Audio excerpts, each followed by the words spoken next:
Stitchbird. Today I bring you the tale of the two tops. The first one I'm going to talk to you about is the Ellie Mac Bridget Dolman.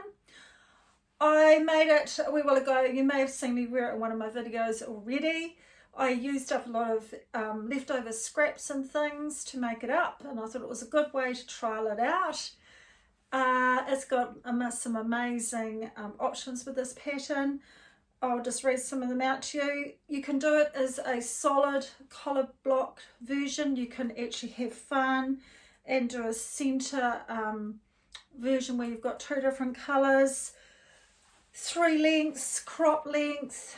You have the high hip length, 4 neckline options, which I think is fantastic in one pattern: the crew, the scoop, the V-neck and the cow neck. The V-neck line is one that I definitely want to try.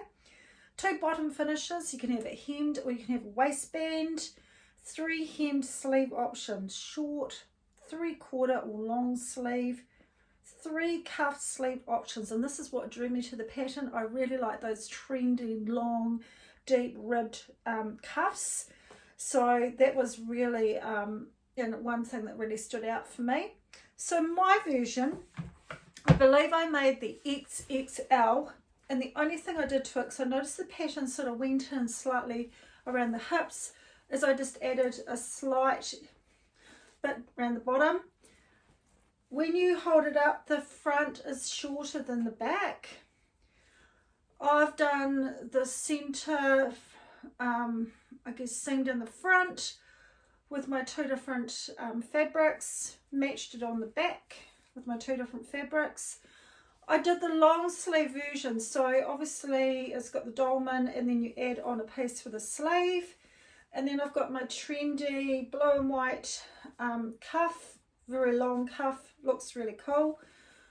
Around the neckline I had a little bit of ribbing, so I used that for around the neck, so it sat really nice, and I went round and top stitch it down just to make it sort of sit a bit better. Really keen to do this one again, and I put a couple of pics up there of a couple of the sample ones that they show in the pattern, and there's a really nice one in a V-neck, and it's got the band. I think that looks really cool.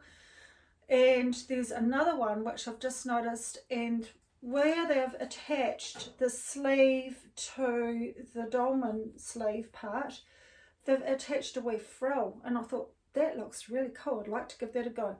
So once you've got this pattern, you can be very creative with it, and that's what I like. And especially when you end up with those scraps, it's not enough to make a top, maybe not quite enough to make even just the body part, but at least if you've got some bits for sleeves and cuffs, you can have so much fun.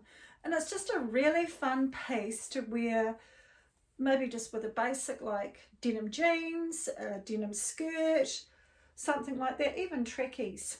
So I think it's a really cool pattern. I really recommend it. Give it a go. So I'll put some pics up there of the pattern and some other views that you could do. I think it's well worth the money and great for a trend seasonal piece as well. Anyway, my next one is from my book that I recently bought. I'm just giving the name of it. It's Kennis Wong. She is Itch to Stitch, and the book is called So Beautiful. And I've been wanting to make this top for a wee while, but of course I had to trace the pattern out of the book, and it's something that I tend to put off a little bit. But anyway, I got round to it, and it wasn't too bad actually. So the name of the top is called the Orosi necktie top.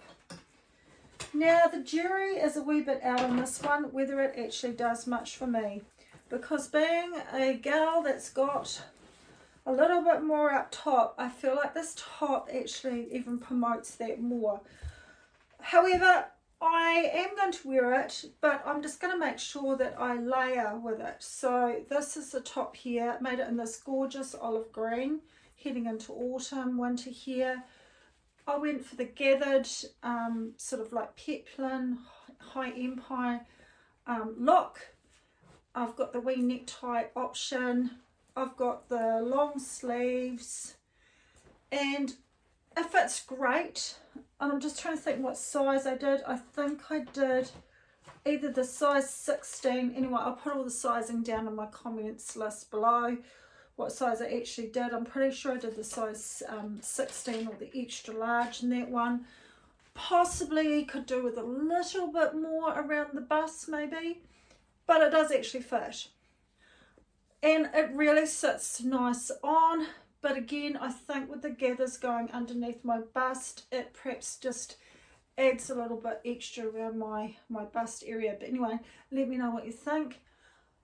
I probably would be keen to make this top again, but just straight through. I really like the necktie. I like that idea.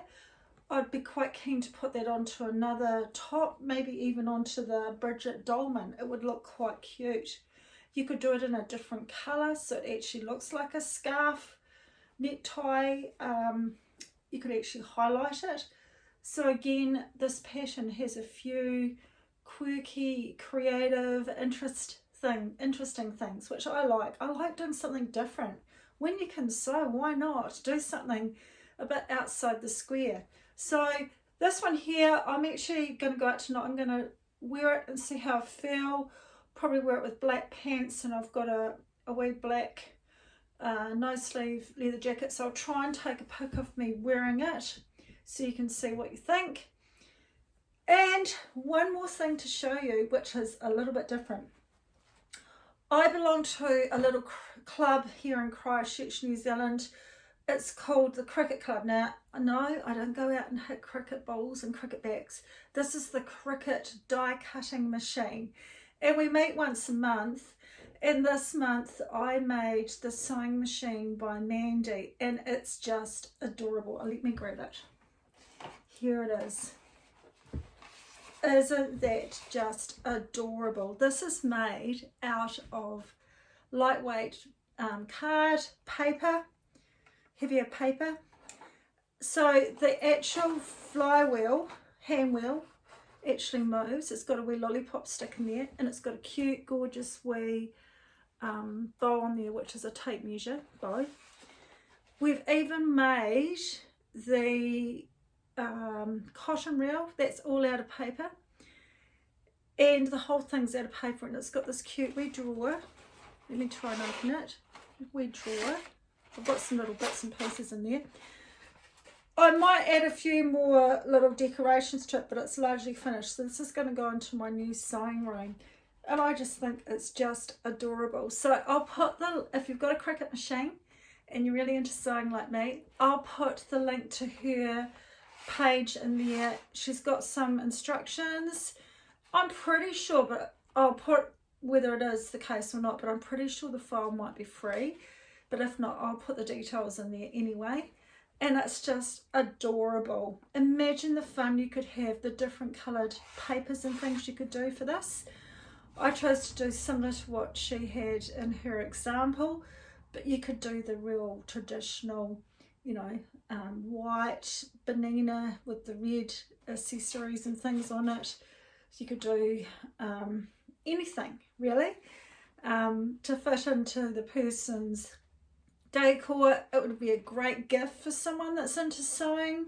You could put a little gift card in here with their card, and it's just amazing. It's even got the paper needle, and we've just used twine going down for the 10 thread.